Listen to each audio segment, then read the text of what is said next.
Otra cosita, si yo estoy explicando algo y ustedes no entienden, me mandan un chat si quieren, o si no, prendan el micrófono y me interrumpen, no hay ningún problema, ¿está? Si por algún motivo también se entrecorta o algo, porque por ejemplo, hoy está lloviendo acá, yo estoy en Resistencia, en Chaco, ¿está? Está lloviendo, entonces por ahí capaz si se corta, me avisan, me dicen, Hermi, vos sabés que tal cosa no alcancé a escuchar y yo vuelvo a repetir, ¿está?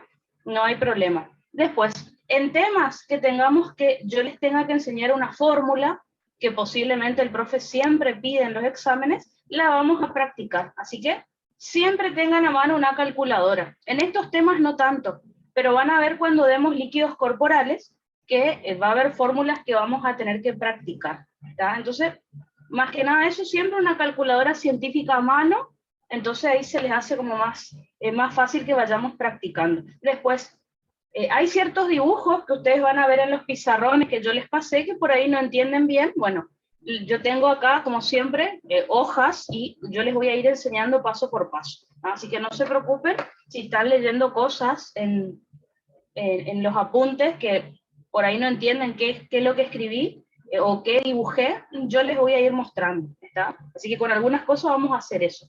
Y ahora en la tarde ya les voy a dejar preguntas de exámenes que yo tengo de años anteriores. Entonces, ustedes van estudiando y van mirando esas preguntas a ver más o menos cómo el profe fue preguntando a lo largo de estos años, ¿está? Particularmente en el recuperatorio de diciembre estuvo bastante jodido el profe, a diferencia de otros años. Así que bueno, eso es lo que hay que tratar de ver más como él pregunta, ¿está? Igual yo en las hojas que les voy a pasar están todas las preguntas de años anteriores y las de diciembre también, las eras, así que van a poder repasar todo, ¿está? Así que bueno. Entonces, vamos a comenzar. La clase de hoy ya saben que es más como de generalidades, pero vamos a empezar por ahí, ¿no? Entonces, recuerden que nosotros vamos a arrancar entonces con la primera era, ¿está? Vamos a tener que comenzar con generalidades de fisiología, así que vamos a empezar por ahí. Recuerden, si empezamos por la definición de fisiología, recuerden que esto viene del griego, que se divide en dos vocablos, que es physis, que significa naturaleza, y logos, que significa estudio, ¿tá? Así que básicamente la fisiología es el estudio de la naturaleza.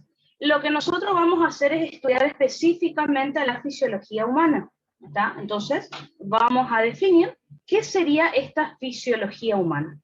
En la mayoría de los libros de fisiología, ustedes van a encontrar que la fisiología es la ciencia que se encarga del estudio del organismo humano, que lo hace un ser vivo. Es decir, vamos a estudiar todas las características que tiene el ser humano que lo convierten en un ser vivo. Lo mismo podríamos hacer con otros animales y lo mismo podríamos hacer con las plantas, ¿está? Que son todos seres vivos, que son todos sistemas biológicos. Así que eso es lo que nos vamos a encargar de estudiar a lo largo de este mes. Si leen el apunte del profe, además van a encontrar otra definición de fisiología, ¿está?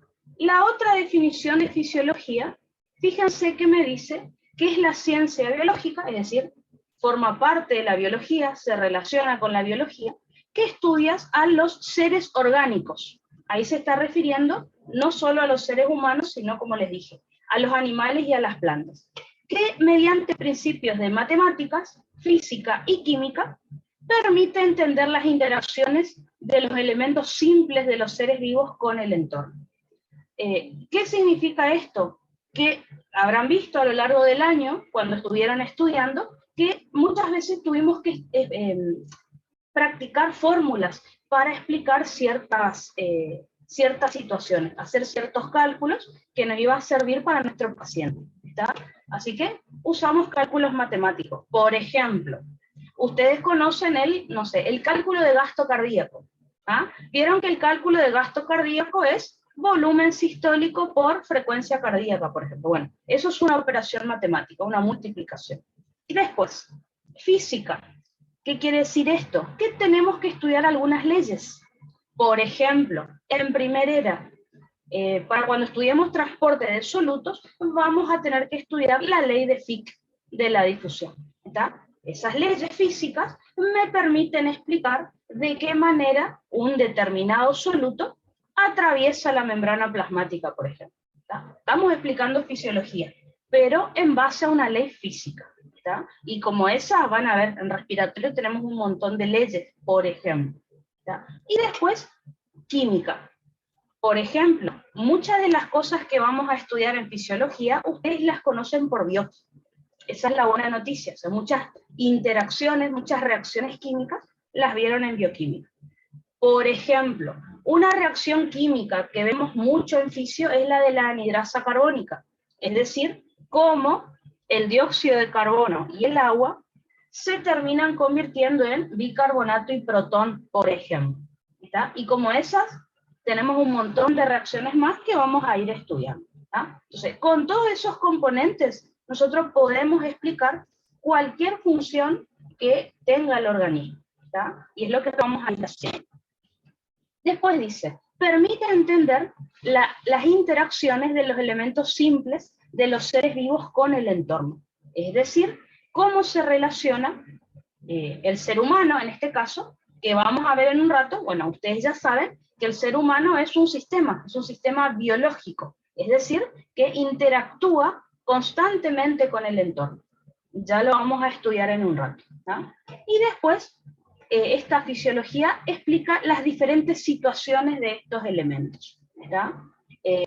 Ya vamos a ver que las diferentes situaciones de estos componentes del organismo, en un determinado momento nosotros le vamos a llamar microestados, ¿está? Pero lo vamos a ver enseguida. Así que esta es la definición que aparece en el apunte del profe, ¿está? Y bueno, también la tienen que saber.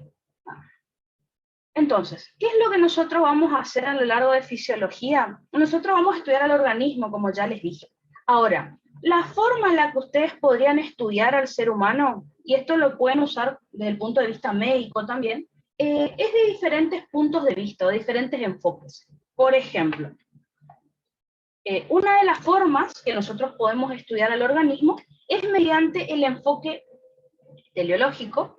Podemos usar el enfoque mecanicista, el enfoque holístico, el enfoque reduccionista.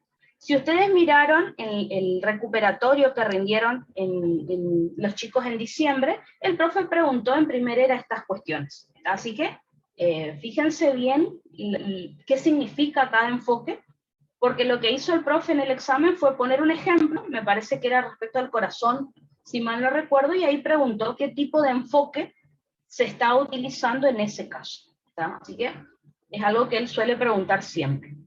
En el caso del enfoque teleológico, por favor, recuerden que no es teológico, ¿tá? Porque teológico significa relacionado con Dios. ¿tá? Esto es teleológico.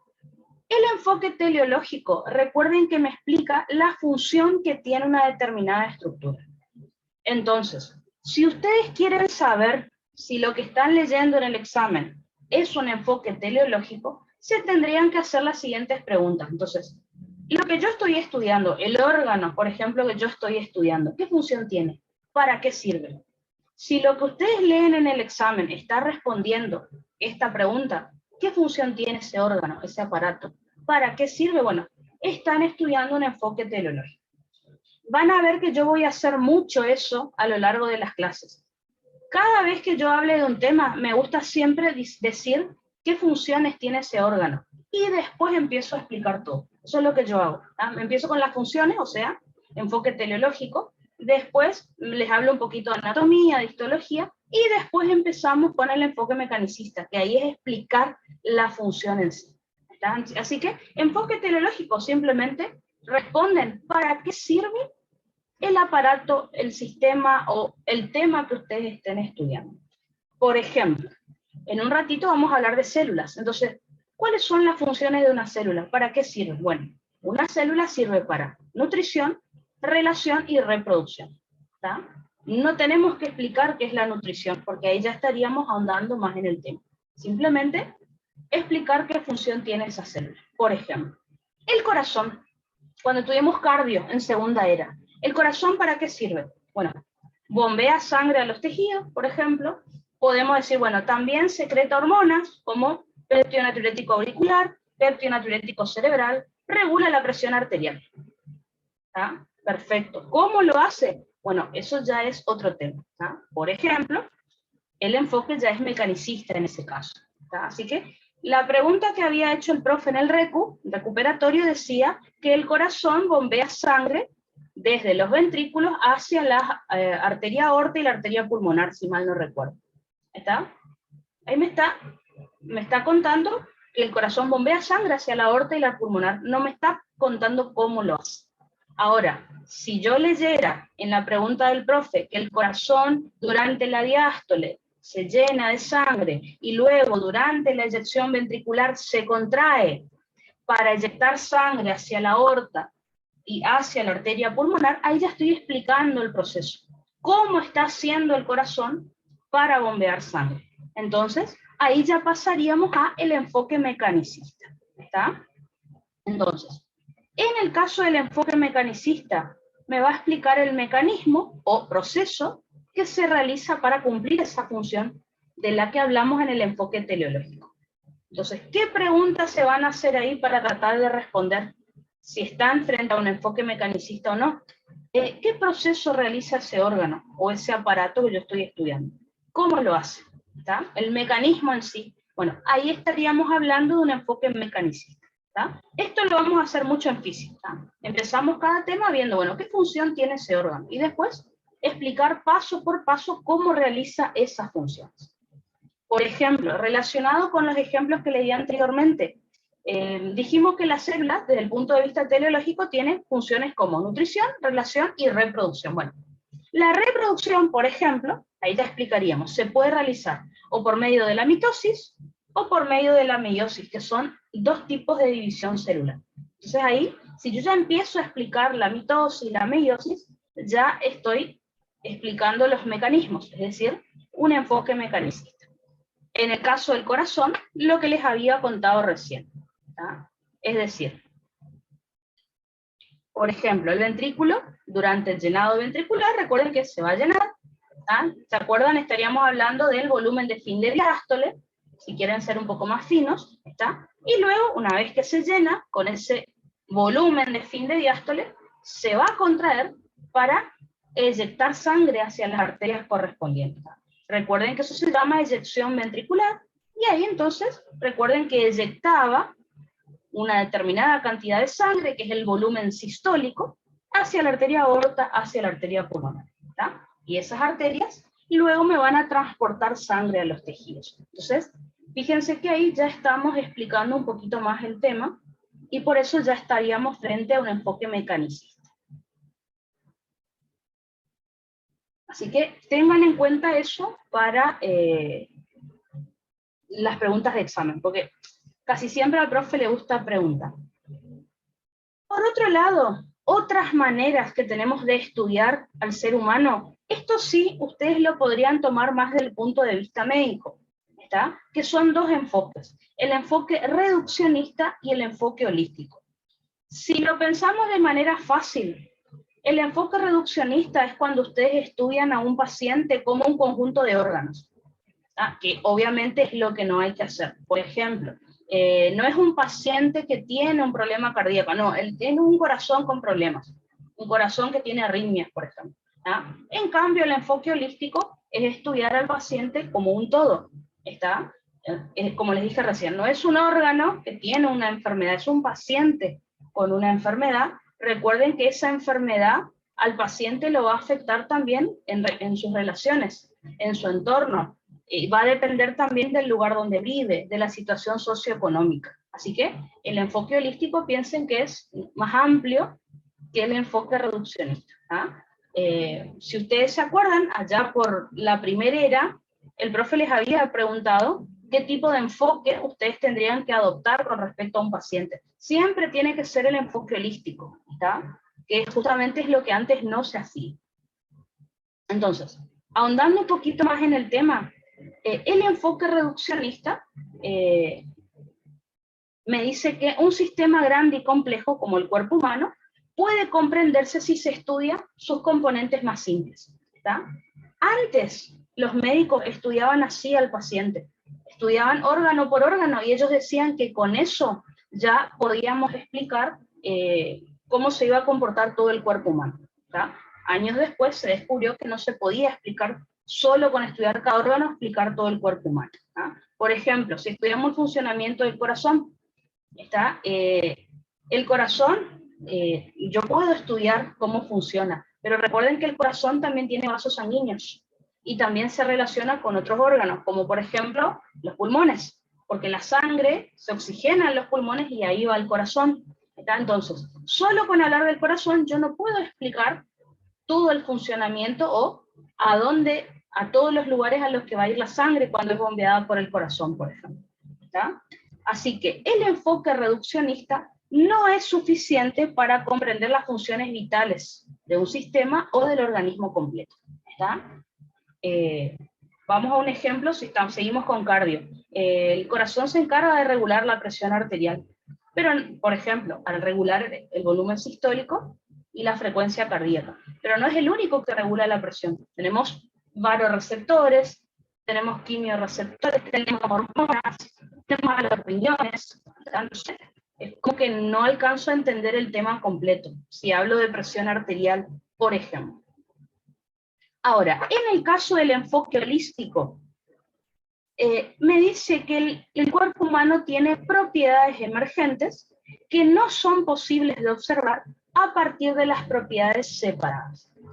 Van a ver que el profe habla mucho de propiedades emergentes a lo largo de las eras, digamos. ¿Está? Entonces, ¿qué es lo que me dice este tema de propiedades emergentes?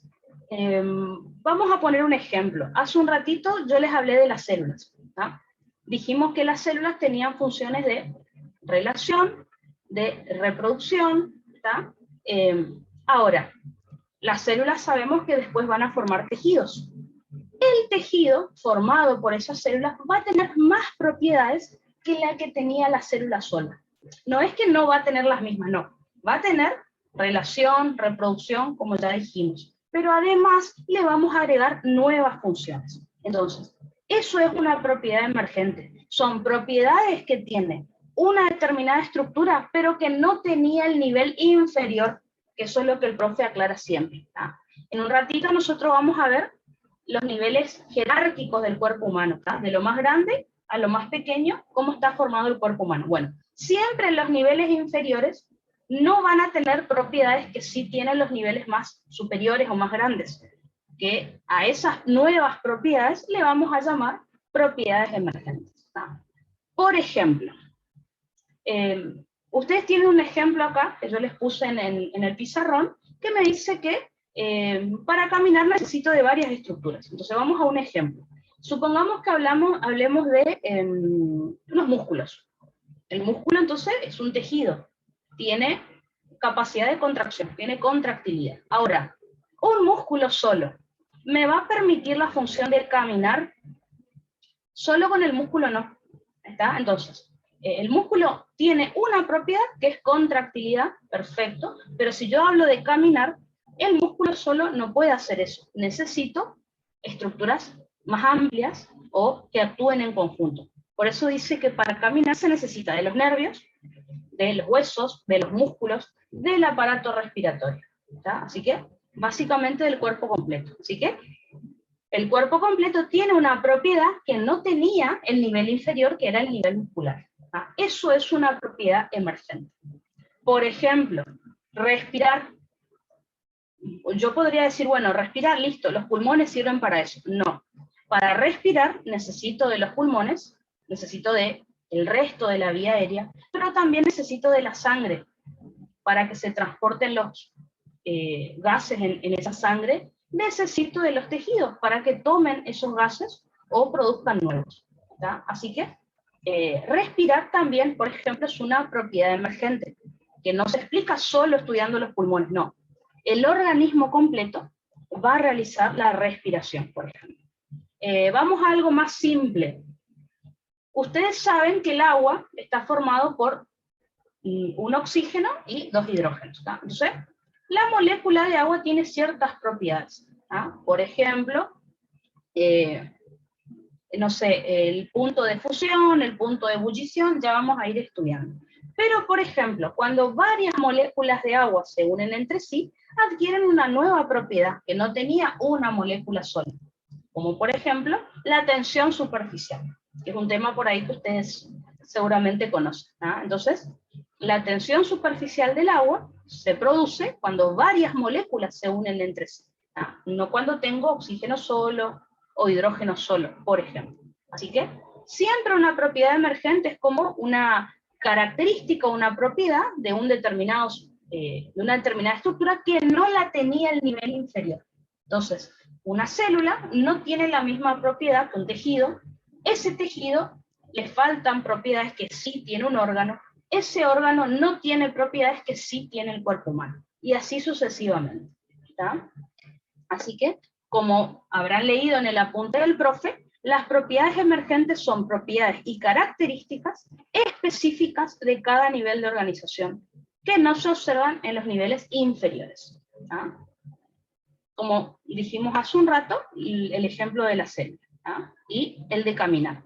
El profe, no me acuerdo si era en la ERA o ahora en el recuperatorio, ya preguntó esto, así tal cual. Era un verdadero falso que decía que lo único que decía la definición de diferente era esto. Así, decía la definición. El cuerpo humano tiene propiedades emergentes que son posibles de observar a partir de las propiedades separadas. ¿Está? No. ¿Está? Obviamente era falso porque justamente yo tengo que estudiar al organismo como un todo para poder encontrar esa propiedad emergente o esas propiedades emergentes, ¿está? Así que cuidado, que a veces el profe pone como palabras muy, o definiciones muy específicas, ¿está? Sobre todo en esta parte al principio de la primera era, que es como medio aburrido, por ahí vi que usó mucho como definiciones puntuales de su apunte, ¿está? Con respecto a los otros temas que siguen no había tanto drama. Esta parte, su capítulo 1 y 2, digamos, de su apunte, es como que tal cual ponía las oraciones en los exámenes, ¿está? Bueno, eso es con respecto a los diferentes enfoques que nosotros podemos usar desde el punto de vista de la fisiología o incluso como médicos, ¿está? Pero fíjense una cuestión acá que me decía la definición de fisiología. Me decía que la fisiología estudia el cuerpo humano en sus características, que lo hacen un ser vivo. Entonces, la pregunta sería, ¿qué es un ser vivo? ¿O qué significa que un organismo tenga vida, por ejemplo? Entonces, por eso tenemos que estudiar ese tema. Una primera cuestión que el profe les decía cuando estaban en la primera era es que no es lo mismo hablar de ser vivo que hablar de vida, ¿está? Si ustedes me preguntan, o le preguntan a cualquiera qué es la vida, depende a quién le pregunten, le va a decir cosas diferentes, ¿está? No es lo mismo si ustedes le preguntan qué es la vida a un médico, que si le preguntan qué es la vida a un religioso, y depende de qué religión también, ¿está? Por ejemplo, vamos a lo más que nos va a servir a nosotros. Ustedes pueden tener una persona que está internada, que le late el corazón, está respirando, pero está muerta. Parece re loco, pero en medicina es así. Recuerden, cuando una persona tiene muerte cerebral, o sea, su electroencefalograma ya no produce ondas cerebrales, por más que esa persona le late el corazón y respira, no lo hace por sus propios medios, obviamente, esa persona está muerta. O sea que fíjense que la definición de vida y de muerte también varía. Si desde el punto de vista religioso, vamos, no sé, yo conozco la religión católica porque soy católica, bueno, la vida como que no se termina si lo miramos desde el punto de vista religioso. Una vez que morimos pasamos a un plano diferente, o sea, existe vida después de la muerte, por ejemplo, ¿tá? Como para que tengan idea de que existen diferentes definiciones. Dentro de la fisiología misma, los fisiólogos no se ponen de acuerdo para decir qué es la vida. Por eso es como todavía no se encuentra la definición exacta en la que todos estén de acuerdo. Ahora, lo que sí podemos decir es que la vida ocurre en todo organismo que tiene autoorganización y autorregulación. ¿Qué significa autoorganización? Ya vamos a ver en un rato que una de las características de la vida es que es la compartimentalización. Es decir, que el cuerpo humano, por ejemplo, se encuentra dividido en compartimentos. Esto le permite una mejor organización y justamente que pueda existir la vida gracias a esto. Y después la autorregulación, que justamente es la regulación de las funciones que tiene ese ser vivo. Esto dicho por el profe. Es una propiedad emergente, porque para tener vida no puedo tener una célula o solo un órgano, solo el corazón no va a tener vida. Solo una célula no va a tener vida si no forma parte de un tejido. Así que es una propiedad del cuerpo completo, digamos. Como les dije, no sabemos bien qué es. Lo que sí se sabe es que es un ser vivo. Un ser vivo, como ya estudiaron en la secundaria, saben que es aquel que nace, crece, se reproduce y muere. Esas son las características que cumple. Ahora, acá viene el problema. Si nosotros tenemos que empezar a estudiar las definiciones de vida, van a ver en el apunte del profe que hay varias. Ahora, la que él considera como la más certera, la que más se acerca a lo que es la vida, justo es una definición que no se entiende bien, lamentablemente, que me dice lo siguiente. Me dice que la vida es la dilación de la difusión o dispersión espontánea de la energía interna de las biomoléculas hacia más microestados potenciales. Uno lee esto y se quiere pegar un tiro, porque no se entiende lo que dice. Así que vamos a traducir qué significa esta definición de vida, que es más, no tanto desde el punto de vista biológico, sino más desde el punto de vista termodinámico, de la vida como un continuo intercambio de energía entre el ser vivo y el entorno que lo rodea. Empecemos por el principio. Fíjense que acá en la definición dice difusión o dispersión espontánea de la energía interna de las biomoléculas. ¿Qué significa eso, por empezar? Que nuestro cuerpo, como ustedes ya saben, según la primera ley de la termodinámica, la energía no se crea ni se destruye, sino que se transforma, se va convirtiendo. Entonces, en un ser vivo hay reacciones químicas en todo momento. Esas reacciones químicas lo que tienden a hacer es liberar energía. Entonces, a lo largo de nuestra vida, nosotros, mediante diferentes reacciones químicas, vamos perdiendo energía. En algún momento, terminamos de perder toda esa energía hacia el entorno y ahí es cuando morimos. ¿Está? Entonces, de manera espontánea, ustedes saben que en Bioquímica una reacción espontánea es aquella en donde generalmente se libera energía. ¿Está? Eso es lo que pasa en el cuerpo humano. Ahora, fíjense lo que dice antes. Dice dilación, y creo que esta es la palabra clave para entender esta definición. Dilación, para que entiendan mejor, significa retraso o enlentecimiento. Entonces, ¿está bien que en el cuerpo humano a lo largo de nuestra vida vayamos perdiendo energía? Sí, pero esto ocurre de manera muy, muy lenta. ¿Por qué? Porque si perdiéramos energía rápidamente, esto no sería compatible con la vida. Les pongo un ejemplo más fácil. ¿Vieron una bomba atómica alguna vez? En realidad cualquier explosión, pero les pongo un ejemplo de una bomba atómica. En la bomba atómica también hay dispersión de energía. Cuando explota la bomba, hay energía electromagnética, energía calórica, energía lumínica que se dispersa, difunde. ¿Está? Ahora, eso es rapidísimo. Obviamente ese no es un ejemplo de vida. ¿Está? Entonces, la difusión o el intercambio de energía que tengamos con el entorno tiene que ser lo suficientemente lento para ser compatible con la vida. ¿Está? Y fíjense que luego dice lo siguiente, hacia más microestados potenciales. ¿Qué quiere decir esto? Que esta difusión, o dispersión de energía me permite que los átomos y las moléculas de nuestro organismo cambien constantemente. Eso es un microestado.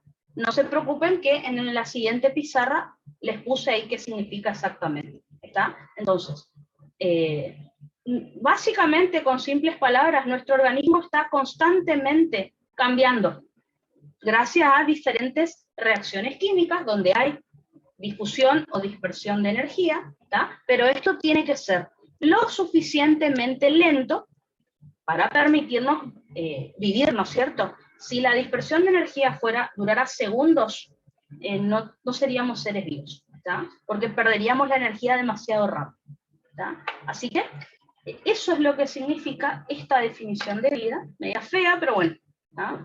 Acuérdense lo que es la dilación, les puse ahí para que no se olviden. La palabra dilación no se tienen que olvidar si le van a definir al profe, porque él justo esa palabra no quiere que falte. Les aviso que ya pasó en otros orales, ¿está? Bueno, y acá les puse lo de la difusión y dispersión espontánea de energía, ¿está? Que es debido a diferentes reacciones químicas, ¿tá? Ahora, ¿cómo hacemos para mantener la vida, digamos, o sea, que haya difusión y dispersión de energía, pero mantener la vida? Bueno, generalmente, recuerden que esa energía que es liberada por algunas reacciones químicas es tomada por otras. Que recuerden por Biocchi que son reacciones que no son espontáneas.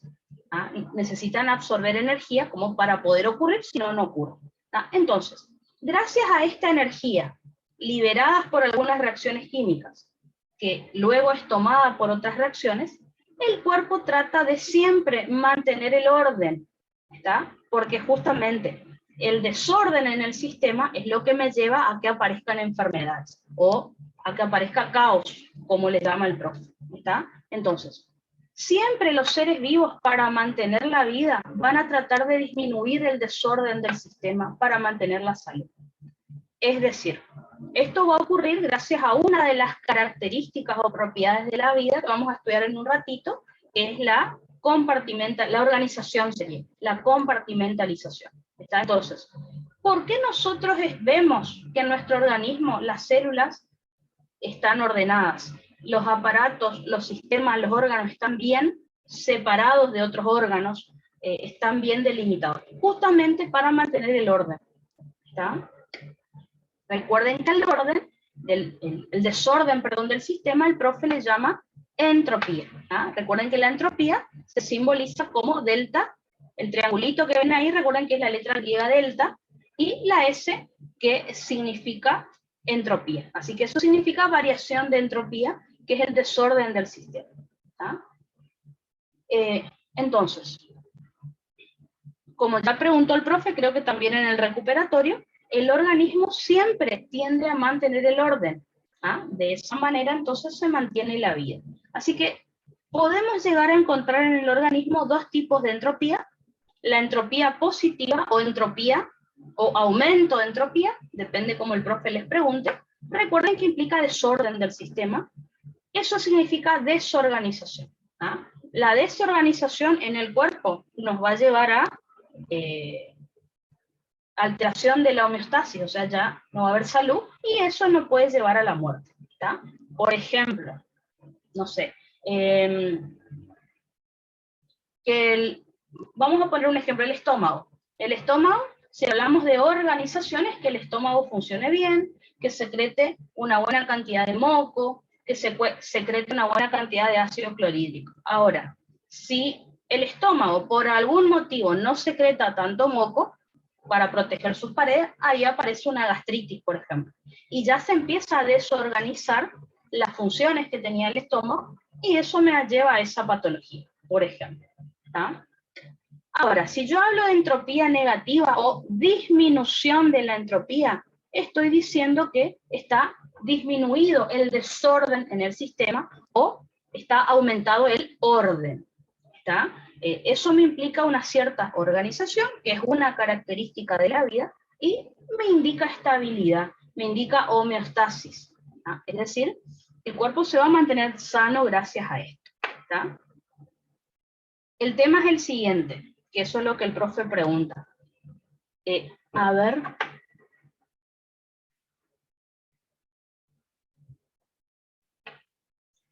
Me pregunta Enrique, Hermi, ¿puede ser que un organismo en completo orden es un organismo muerto? En realidad, un organismo en completo desorden es lo que lo lleva a morir, ¿está? Entonces, el tema es el siguiente, que es lo que el profe les explicó cuando estuvo en clase. A medida que nosotros vamos aumentando los diferentes niveles de organización, les muestro acá antes de seguir para que ustedes me entiendan. Acá.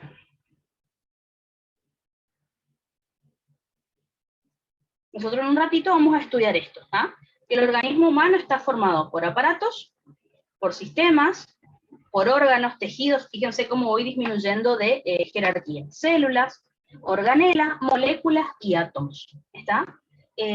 A medida que nosotros vamos avanzando de lo más pequeño a lo más grande, o sea, de átomo, vamos para arriba, de átomo vamos a moléculas, organela, aparato y sistema, eso indica más organización, ¿no es cierto?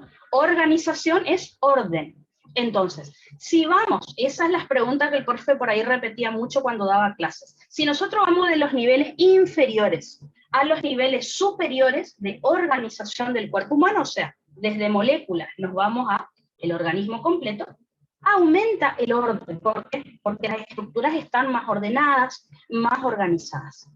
Ahora, o sea, dicho de otra manera, si lo quieren decir de otra manera, ¿cómo se lo dirían al profe? Que a medida que aumentan los niveles de organización en el cuerpo humano, aumenta el orden o disminuye el desorden, disminuye la entropía. ¿Está? Entonces vuelvo a repetir, a medida que aumentan los niveles de organización en el cuerpo humano, desde moléculas nos vamos a estructuras cada vez más grandes, disminuye el desorden, o sea, disminuye la entropía. Eso fue lo que el profe preguntó en un verdadero o falso, creo. Es decir, a medida que aumentan niveles de organización, la entropía se vuelve negativa. No me acuerdo si puso negativo o positivo, había que poner verdadero o falso. De lo más pequeño a lo más grande, fíjense que nos vamos organizando.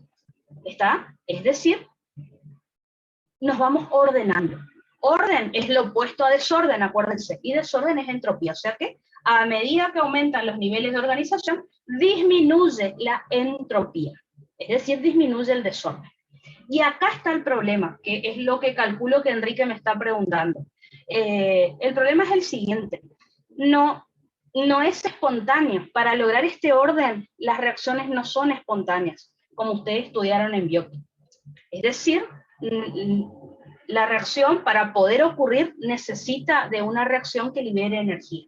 ¿Ah? ¿Se acuerdan que ustedes en bioquímica estudiaron reacciones acopladas? Necesito una reacción que libere energía para esta energía ser absorbida por otra reacción. ¿Está? Entonces, esto que les estoy contando de que a medida que aumenta el nivel de organización necesitamos orden, o sea, una entropía negativa o una disminución de la entropía, no es espontáneo. ¿Qué quiere decir? Que para que esto ocurra necesito absorber energía que viene de otras reacciones. Ajá. Por eso, siempre una reacción que libera energía, por ejemplo, la de la ruptura del ATP, es una reacción que libera energía, ¿no es cierto? Bueno, esa energía puede ser tomada por otras reacciones químicas para que ocurran esta síntesis de estos tejidos. ¿Está? Entonces, anótenlo por ahí. ¿Ah? A medida que aumenta el nivel de organización en el cuerpo humano, disminuye la entropía o la entropía se vuelve negativa. ¿Ah? Ahora, si voy de lo más grande a lo más pequeño, o sea, de organismo, me voy hacia moléculas o átomos, aumenta la entropía, aumenta el desorden del sistema. ¿Ah? Otra cosa que pueden anotar, si me voy de lo más pequeño a lo más grande, o sea, de átomo me voy a organismo, esto no es espontáneo. Es decir, no puede ocurrir por sí solo. Necesito absorber energía para que ocurran esas reacciones. Ahora, si me voy de lo más grande a lo más pequeño, sí son reacciones espontáneas. O sea, son reacciones que liberan.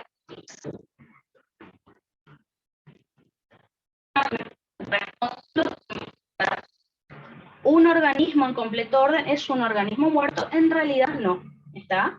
Un organismo en orden justamente es lo que lo mantiene vivo. ¿Está?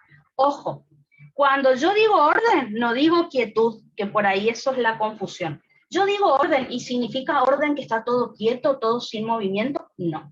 Cuando me refiero a orden, me refiero a organización. ¿Está?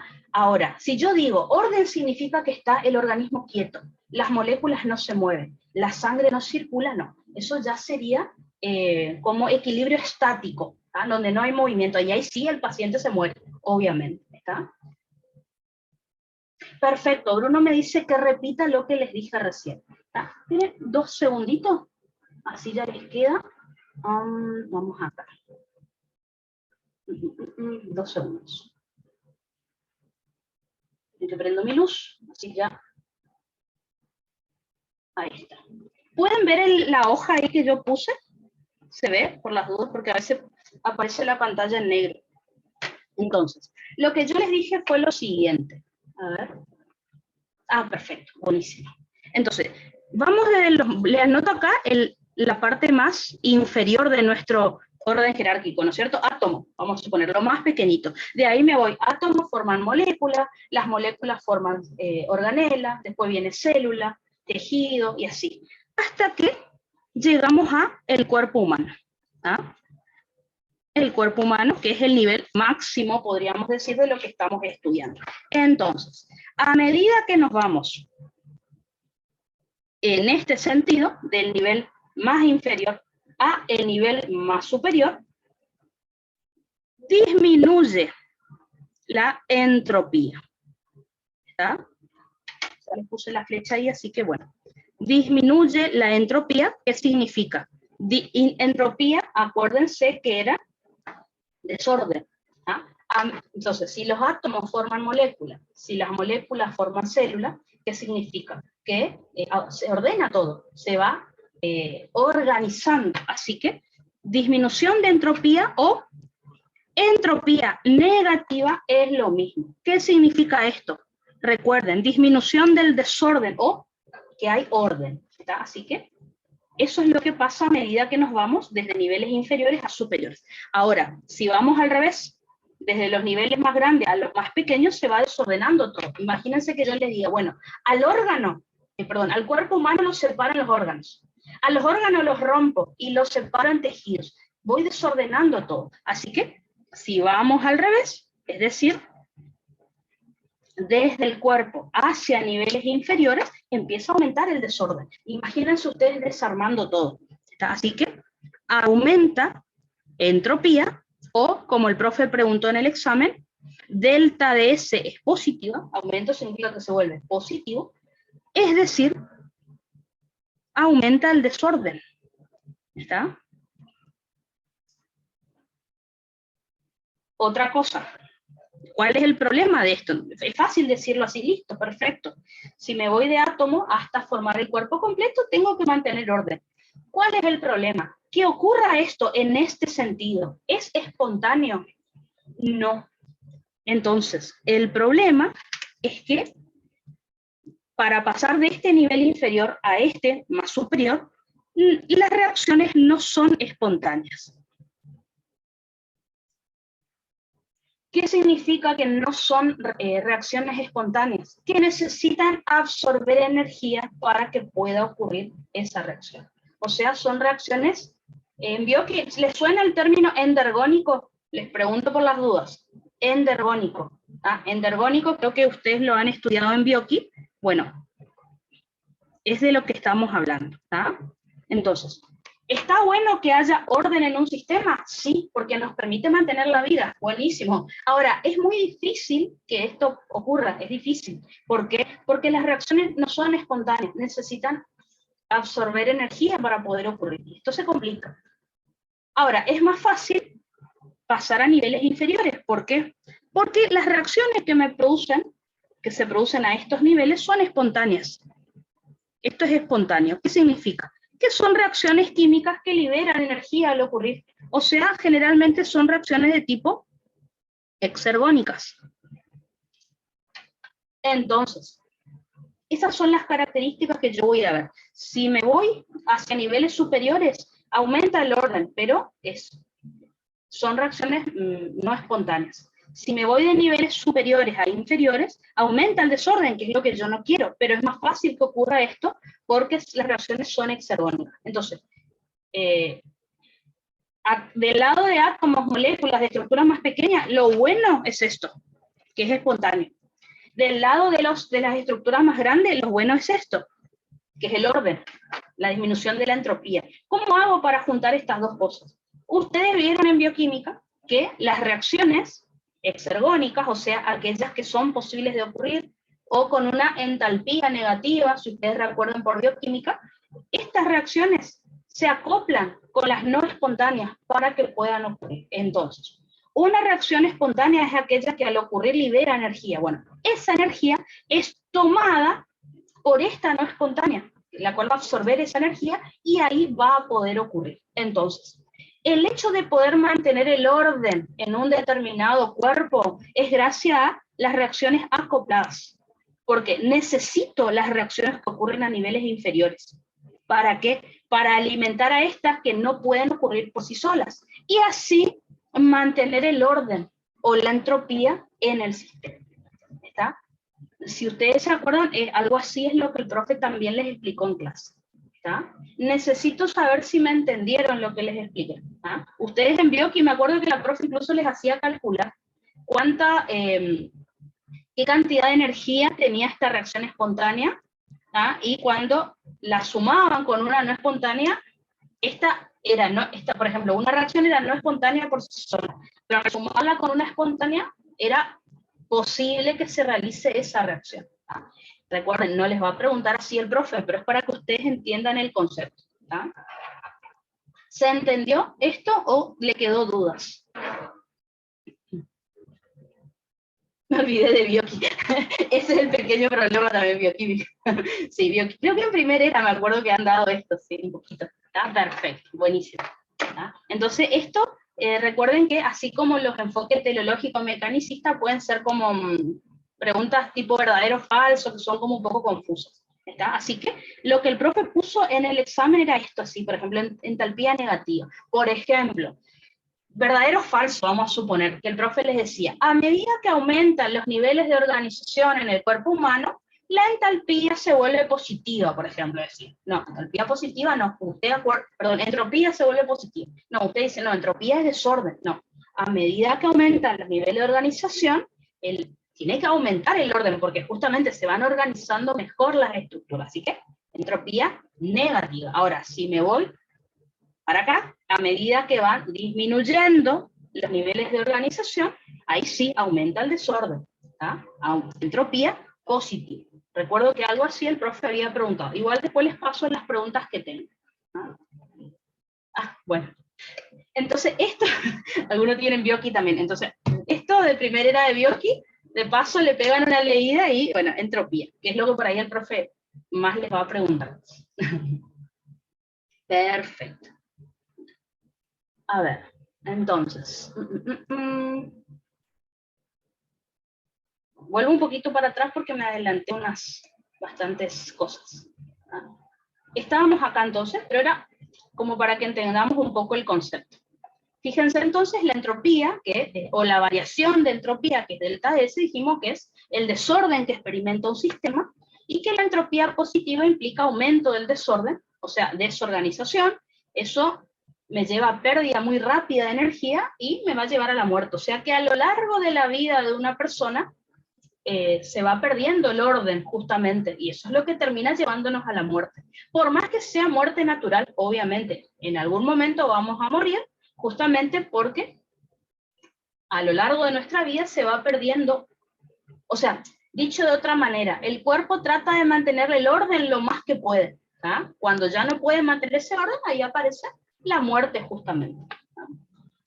Así que la muerte vendría a ser un ejemplo de entropía positiva, justamente, ya no podemos mantener ese orden que necesitamos para mantener la vida. Por otro lado, tenemos entropía negativa, que es disminución del desorden del sistema, lo cual indica organización y cierta estabilidad, y fíjense que recién vimos ejemplos de eso en el esquemita que les hice. Así que todos los seres vivos tienden a disminuir su entropía o tienden a mantener su entropía negativa durante cierto tiempo. Cuando ya no lo pueden hacer, ahí aparece la muerte, justamente.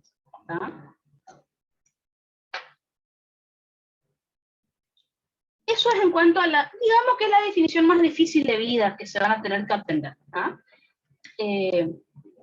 Fíjense que en la definición aparece que esta dispersión de energía es hacia más microestados potenciales. Bueno, una de las palabras que el profe también utiliza mucho en fisio, cuando están en primer día, es la palabra microestado, macroestado y propiedad emergente. Son términos como que utiliza siempre, ¿no? Entonces, acuérdense que microestado, si lo tienen que definir, es la posición que tiene un átomo o una molécula en un determinado momento, por ejemplo, en un segundo. Así que yo les pregunto, ustedes como médicos, ¿pueden usar algún método? No sé, imagínense una radiografía o una tomografía, o tomarle la presión o la temperatura a una persona y medir un microestado. Fíjense la definición. Es la posición de un átomo o molécula en un segundo. ¿Qué significa eso? Que al segundo siguiente ya no va a estar en el mismo estado. Entonces, lo que les quiero decir con esto es que nosotros no podemos medir los microestados en una persona. ¿Por qué? Fíjense, en los segundos que yo estoy hablando ahora, mis átomos, de lo que ustedes se imaginen en mi cuerpo, cambiaron. Yo ya soy más vieja, unos segundos, avejenté unos segundos más de lo que tenía hace un rato. Entonces, mi cuerpo está cambiando, aunque no nos demos cuenta. Entonces, los microestados son todos los estados posibles que se encuentran a nivel microscópico o molecular, interactuando en sí y con el entorno en todo momento. ¿Está? Y no se ve acá por la luz, no se pueden medir. Yo no puedo medir en un paciente sus microestados. ¿Qué es lo que yo puedo hacer? Yo en un paciente puedo medir sus macroestados. Es decir, bastante fácil, un macroestado es la suma de microestados. ¿Está? Entonces, cuando ya hablamos de macroestados, ahí sí, son procesos que se desarrollan en el individuo y que sí se pueden medir. Por ejemplo, la temperatura corporal, que ya la vamos a estudiar, podemos medir con un termómetro. La presión arterial, ¿está? También la podemos medir. Recuerden que la presión arterial la vamos a medir con un catéter en la luz de la aorta, porque cuando yo uso el esfingomanómetro, es tensión arterial lo que estamos midiendo, ya lo vamos a ver en carga, ¿no? Pero bueno, presión arterial, podemos medir también. La motricidad, es decir, en neuro, ya vamos a ver en tercera, bueno, en realidad, no en tercera, sino para el final.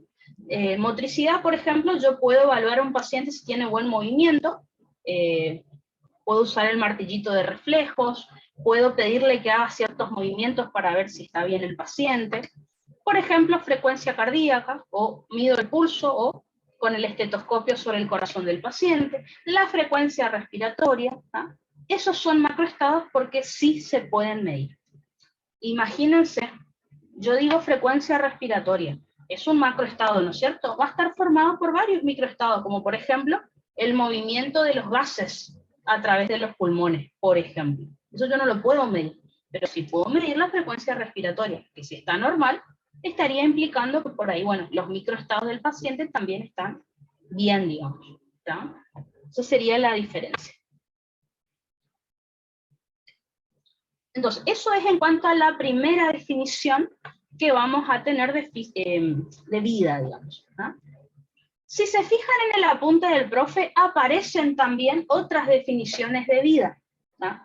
La segunda definición de vida que me pareció interesante, porque él habló mucho en sus videos, me dice que la vida es un estado dinámico de la materia organizada.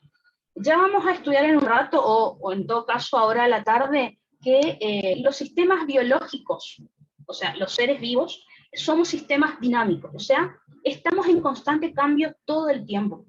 Como les dije, hace 5 segundos atrás, yo soy más vieja que hace 5 segundos atrás, perdón, era más joven que ahora, mis átomos y mis moléculas ya no están en el mismo lugar que donde estaban antes, y así, ¿está? Entonces, la vida es un estado dinámico, o sea, está en constante cambio de la materia organizada. Recuerden que nosotros, el cuerpo humano está altamente organizado, caracterizada básicamente por su capacidad para la adaptación y evolución en respuesta a los cambios en el medio ambiente. ¿Qué significa esto? Ya vamos a estudiar en un rato que, como les dije, los sistemas biológicos están en constante intercambio de materia y energía con el entorno. ¿Está? Por ejemplo, En este momento yo tengo calor, vamos a suponer, bueno, sí tengo calor porque hace calor, pero vamos a suponer que yo tengo calor. ¿Por qué está ocurriendo eso? Bueno, porque seguramente el entorno tiene una temperatura muy elevada y yo estoy absorbiendo esa temperatura del entorno. ¿Está? Vamos a suponer al revés, que hace mucho frío. ¿Está? ¿Por qué yo tengo frío? Bueno, porque yo estoy perdiendo calor y se lo estoy entregando a mi entorno, a mi medio ambiente. Entonces, hay, por ejemplo, yo ahora estoy tomando un mate. Yo soy el sistema, ¿no es cierto? Está ingresando materia, que es el agua, a mi cuerpo, ¿no? Desde el entorno hacia mi cuerpo, que es el sistema. Ya vamos a hablar un poquito mejor de eso, pero hay un constante intercambio tanto de materia como energía entre nosotros y el entorno que nos rodea, ¿no? Ahora, en base a los estímulos que nosotros recibamos del entorno, nuestro cuerpo tiene que cambiar para adaptarse, ¿está? ¿Por qué? Porque si no nos vamos a enfermar y nos podemos morir, ¿está? Entonces, el cuerpo se tiene que adaptar y evolucionar en todo momento. En un ratito les voy a explicar cuáles son los diferentes tipos de adaptación que podemos tener, ¿tá? Bueno, en respuesta a los cambios en el medio ambiente o entorno, ¿tá? Y en su capacidad para la reproducción que da lugar a una nueva vida. Eso también es importante. Nosotros tenemos que poder adaptarnos a nuestro entorno, pero también tenemos que tener la capacidad de reproducirnos para perpetuar la especie. Justamente, la adaptación y evolución y la capacidad de reproducción son dos características de la vida que vamos a estudiar en un ratito. Como les dije, la interacción del organismo con el entorno produce cambios en este organismo para tratar de mantener la estabilidad, que en un rato a esa estabilidad le vamos a llamar homeostasis. Por ejemplo, yo, si tengo calor, vamos a poner un ejemplo fácil, empiezo a transpirar. ¿Por qué? Porque todo el calor que yo tengo en mi cuerpo lo tengo que tratar de perder, ¿ah? Para no tener fiebre, por ejemplo. Entonces, los cambios que ocurren en mi cuerpo, por ejemplo, estoy transpirando, tengo calor. Bueno, son cambios para tratar de adaptarnos a nuestro entorno y tratar de mantener nuestra, por ejemplo, nuestra temperatura corporal. Si yo tomo mucho mate, por ejemplo, ahora en un rato, al mediodía, cuando terminemos la clase, me voy a ir al baño cada rato. ¿Por qué? Porque si yo tengo mucha agua en mi cuerpo, la tengo que tratar de perder para mantener mi estabilidad, mi cantidad de agua en el organismo. Así que a eso se refiere. Ahora, según esta definición, los virus no son seres vivos, que es algo de lo que el profe habla mucho, ¿está? Entonces, este año, ya estamos en este año, cuando estén en cuarto año, ustedes van a estudiar una materia que se llama microbiología en cuarto. En la microbiología van a estudiar los microorganismos, es decir, las bacterias, los virus, los hongos y los parásitos. Bueno, desde ese punto de vista, los virus son considerados seres vivos, pero según esta definición no. ¿Por qué? Porque los seres vivos, los virus, por empezar, no son células, ¿está? Sí, los seres vivos están formados solo por ARN. Entonces, si estos virus no infectan a una célula, no se pueden reproducir. Justamente los virus ingresan, ya van a estudiar en Bioqui creo que estudiaron también cómo funcionaba la inmunidad frente a un virus. Así que recuerden que los virus son intracelulares. Tienen que infectar a una célula, utilizar su maquinaria, es decir, utilizar su ADN, utilizar sus ribosomas para sintetizar sus proteínas. Así que, si no infectan a una célula, no pueden sobrevivir, digamos. Por eso se los considera que no son seres vivos, ¿está? Fíjense, por este tema de que no tienen la capacidad de reproducirse, como dice la definición, ¿está? Porque la célula es la que realiza la reproducción, no el virus. Eso es lo que se basan algunos fisiólogos para decir que los virus no son seres vivos, ¿está? No están formados por células, necesitan infectar a una, y se considera que la célula es la que hace la reproducción, no el virus. Pero bueno, el virus utiliza la célula. Así que bueno. Ahora, según otras definiciones, los virus sí son seres vivos, por eso les digo, hay como bastantes discusiones respecto al tema. Esto dice, otra de las definiciones de vida nos dice que vivir es el conjunto de actividades de los sistemas autoconstruidos controlados por un programa genético. ¿Ah? Por ejemplo, en este caso los virus sí tienen material genético, que es ARN. O sea que quizás desde este punto de vista sí tienen vida, por ejemplo. ¿Está? Porque tienen material genético o porque el virus se reproduce por su material genético, pero con componentes de la célula que infectó. Así que ahí está la discusión. ¿Ah? ¿Los virus tienen material genético? Sí, así que se consideran desde este punto de vista como seres vivos, y la discusión está en que ¿es el virus el que se reproduce dentro de la célula o es la célula la que realiza la reproducción para formar los componentes del virus? Ahí está el tema, digamos. Pero bueno, es un ejemplo de que no siempre estamos de acuerdo con las definiciones de vida. ¿Ah?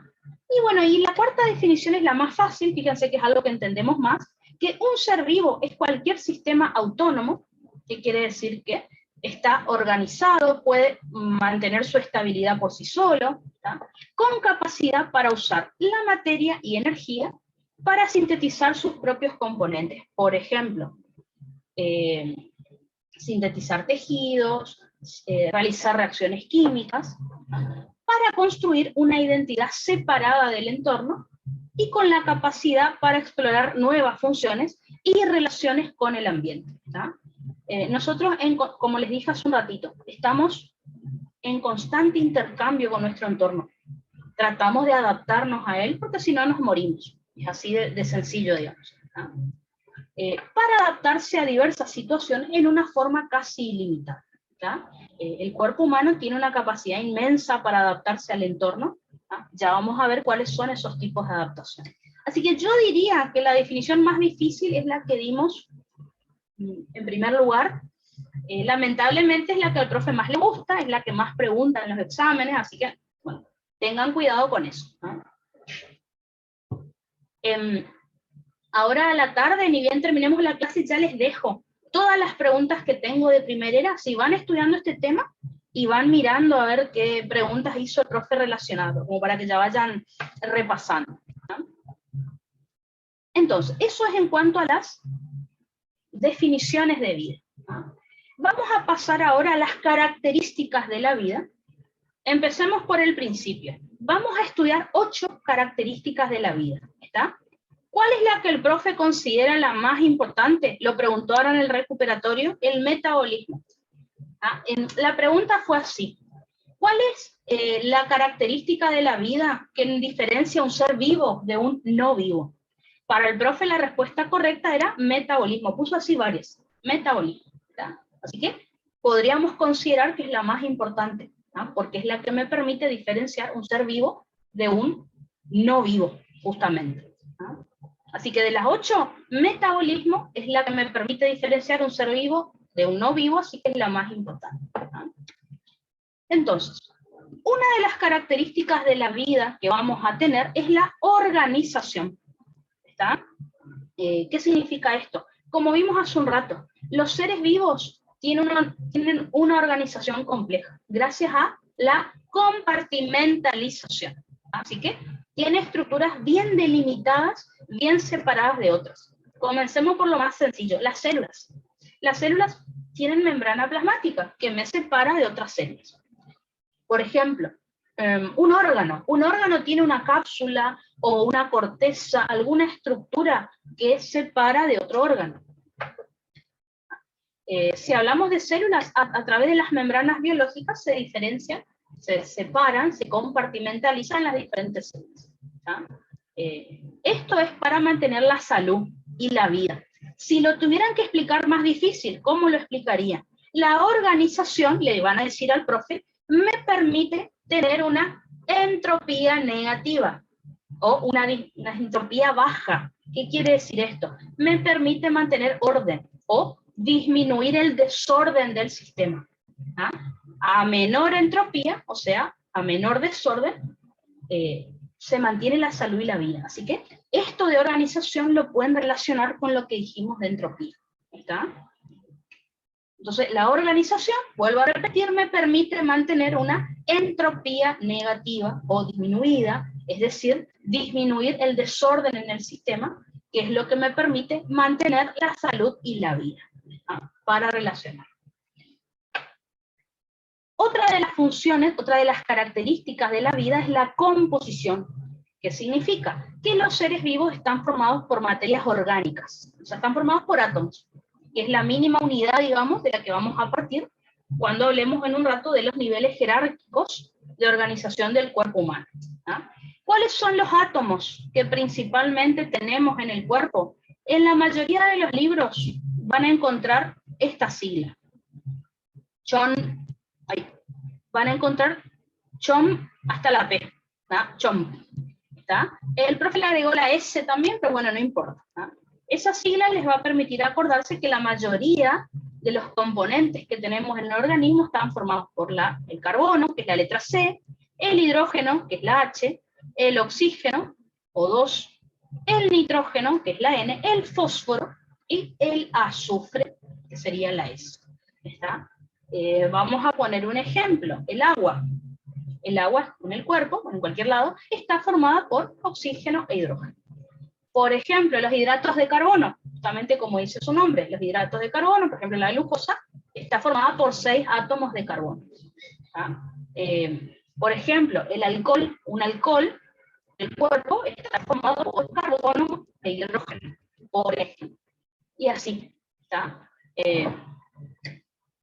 Ahora, hasta ahora, ¿la organización me permite diferenciar un ser vivo de un no vivo? No, porque una computadora también está muy organizada. O piensen hoy en día en los robots. Los robots son estructuras bien organizadas, pero no significa que estén vivos. En cuanto a la composición, hay estructuras no vivas que tienen los mismos átomos que tenemos nosotros. Por ejemplo, una piedra. Una piedra puede tener carbono, hidrógeno, oxígeno, y sin embargo no está viva. Así que hasta ahora, digamos que con estas dos características solas, no estamos hablando de un ser vivo todavía. Acá viene el tema, el metabolismo. Como les dije, esto es lo que me permite diferenciar a un ser vivo de un no vivo. Entonces, ¿qué sería el metabolismo? El hecho de tomar ciertas sustancias y convertirlas en otras. Si lo tienen que decir de manera fácil, sería eso. Los seres vivos entonces tienen la capacidad de tomar ciertas sustancias, por ejemplo ciertas moléculas, y transformarlas en otras sustancias diferentes por medio de reacciones químicas.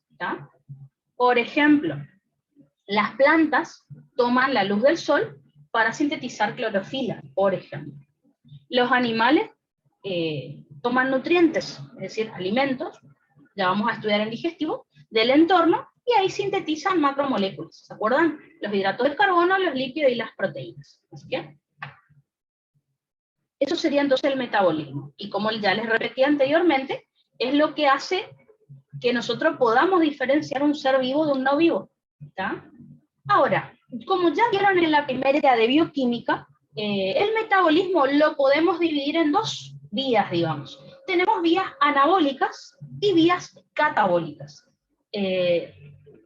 Yo les puse ahí entre paréntesis, en color verde, entre comillas, para que se acuerden. El anabolismo es sintetizar sustancias, y el catabolismo es degradarlas, como para que se acuerden más fácil. Si lo tienen que definir al profe, recuerden que anabolismo significa que a partir de sustancias simples o sencillas, se forman sustancias más complejas. Generalmente estas reacciones son de tipo endotérmicas, que significa que absorben calor, que absorben energía para poder ocurrir. Por ejemplo, la síntesis proteica. En el retículo endoplásmico rugoso, a partir de aminoácidos, que son sustancias simples, obtengo un péptido o una proteína, que son sustancias más complejas. Por ejemplo, la glucógenogénesis, es decir, la síntesis de glucógeno, que es un polisacárido, a partir de glucosa, que son monosacáridos. La glucosa sería la sustancia simple, es decir, el monosacárido, y el glucógeno la sustancia compleja, es decir, el polisacárido. Les estoy metiendo en bioquímica, así que se están queriendo morir, pero bueno, no se preocupen. Algo de bioquí siempre vamos a tener que estudiar. Por otro lado, fíjense que tenemos al catabolismo. El catabolismo es, a partir de sustancias complejas, obtenemos sustancias más simples o sencillas. O sea, rompemos la escindimos, degradamos la sustancia compleja y obtenemos sustancias más pequeñas. Así que a esta sustancia la degradamos, la hidrolizamos, la escindimos, la rompemos, como ustedes le quieran llamar, y obtenemos sustancias simples o sencillas. Generalmente son reacciones exotérmicas, es decir, que al romperse esa sustancia compleja se libera calor, se libera energía. Ejemplo de esto es el catabolismo proteico, es decir, la degradación de proteínas a aminoácidos, que es lo opuesto a la síntesis proteica. Por ejemplo, la glucógeno-lisis, que es la degradación de glucógeno para obtener glucosa. Y por ejemplo, la lipólisis, que es la degradación de los triglicéridos del tejido adiposo para obtener ácidos grasos y glicerol, por ejemplo. ¿Está?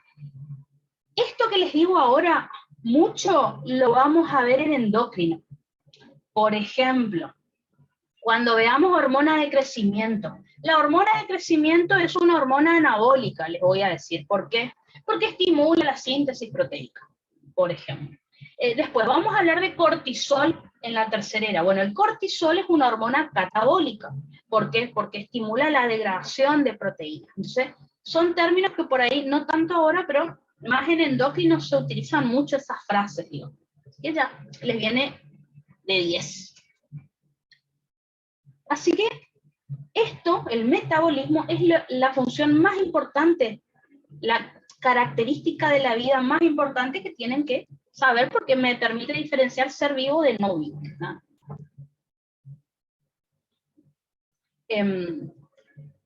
Pasemos a la cuarta característica de la vida, que es la excitabilidad o irritabilidad. ¿Qué significa esto? Significa que los seres vivos o alguna estructura que los forme tienen la capacidad de producir una respuesta ante un determinado estímulo. Vamos a poner un ejemplo. Yo, como ser vivo, soy irritable. ¿Qué significa esto? Si a mí ahora, mientras estoy dando clase, viene alguien y me pincha, ya lo vamos a ver en neuro, el reflejo, pero vamos a estudiarlo así en general por ahora. Si yo me pincho, hago esto, ¿no es cierto? El estímulo fue el pinchazo. La respuesta fue el reflejo de retirada ante el dolor. ¿Ya? Ya lo vamos a estudiar en neurología, cómo se produce, pero es eso lo que ocurre. Ahora, dentro de mi cuerpo yo también tengo estructuras irritables o excitables. Por ejemplo, las células que son consideradas excitables son las células musculares y las neuronas. ¿Está? Entonces, todos los seres vivos son excitables o irritables, o sea, ante un estímulo que reciben, producen una respuesta. Ahora, si hablamos de estructuras más internas también, por ejemplo, como les dije, células musculares y neuronas son excitables. ¿Qué quiere decir esto? Que frente a un estímulo producen una respuesta que es el potencial de acción, que ya lo vamos a estudiar también en las próximas clases, en los próximos días. ¿Está? Entonces, cuando yo digo que una neurona es excitable, ¿a qué me estoy refiriendo? Lo mismo, ¿está? Pero que ante un estímulo, como por ejemplo un cambio de voltaje o un ligando, producen un potencial de acción. Y esa es la respuesta, es lo mismo. ¿Ah? Las células musculares, los 3 tipos de músculos, también son excitadas. ¿Ah? ¿Qué es lo que dice ahí en la definición?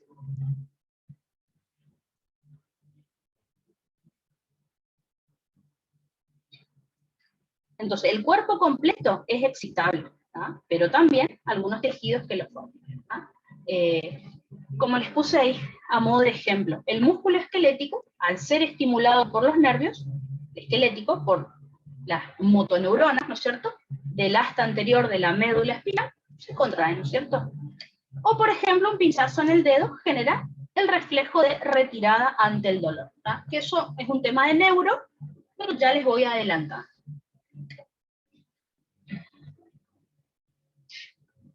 ¿Cómo vamos hasta acá? ¿Vamos bien? ¿Voy muy rápido?